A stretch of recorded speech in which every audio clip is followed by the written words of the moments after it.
pour montrer que même des femmes qui ont subi des violences peuvent être belles. Et ce qu'elles disent, avec l'association des mots associés aux photos, on est très précis. On arrive à vraiment impacter et à être très sincère quoi, dans le choix des sujets, la façon dont on les montre. On essaie d'être élégant, tu vois, et de montrer ça à des gens, faire des expositions ou dans des lycées, dans des mairies, dans des entreprises, dans plein de lieux. On essaye de sensibiliser de façon très singulière. Mais est-ce que c'est spécifique à la France ou en Europe ou dans d'autres pays? On voit plus facilement, dans le judo, j'entends des femmes qui peuvent entraîner des garçons. Et ça commence à se voir à haut niveau. J'ai l'impression que sur l'international, là, on voit de plus en plus de femmes coachées. Alors, c'est sur des petits pays. Moi, j'ai l'exemple de la Slovénie. Là, il y a la Slovène là, qui coach des garçons. Donc, on commence à le voir dans un milieu assez macho qu'est le judo. Donc, ça commence à arriver. Bon, tu assumes que le judo, c'est macho. Enfin, ça rime, c'est bien. C'est ça. Oui, ça l'a toujours été, c'est vrai. Mais le judo est quand même un milieu assez macho, mais je pense que les esprits commencent à s'ouvrir et à accepter je sais pas si on a le droit de dire accepter. En tout cas, ça commence à se voir à l'international, donc on se dit, si ça marche avec des femmes qui entraînent des hommes, pourquoi ça marcherait pas en France, quoi. Donc, mais il y a encore un peu de travail dans le judo, je cache pas que... On me pose des fois la question, mais comment tu te sens avec les garçons? Voilà, on me sonde un peu. Et alors, comment tu te sens avec les garçons? Mais moi, je me sens très bien. Alors, c'est parti d'un contexte assez, pas banal, mais en fait, c'est mon collègue qui était en place depuis déjà 10 ans au Pôle France qui m'a dit, moi, j'ai un groupe de filles que ça fait 3 ans que j'entraîne, que j'ai envie de garder. Donc, cette année-là, quand je suis arrivée, il m'a dit, je veux les garder. Donc, il me dit, est-ce que tu veux t'occuper des garçons? Je lui ai dit, oh, écoute, moi, ça me dérange pas, au contraire.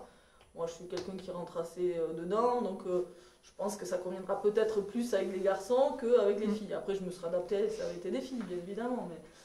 Et puis, ça s'est très bien passé. Et puis aujourd'hui, je ne regrette pas d'entraîner les garçons. Voilà.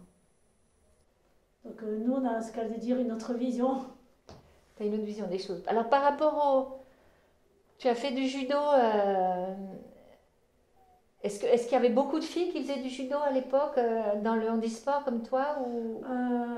Non, on n'était pas. En plus, non-voyante, j'étais une des seules. Les autres étaient malvoyantes. Donc moi, je faisais vraiment mes preuves en international. J'avais personne d'autre en France de non-voyante en face de moi, en fait. Et après, je m'entraînais dans des clubs valides. Oui, je dis dans des, parce que comme je suis passée dans plusieurs clubs. Et je faisais aussi des compétitions valides.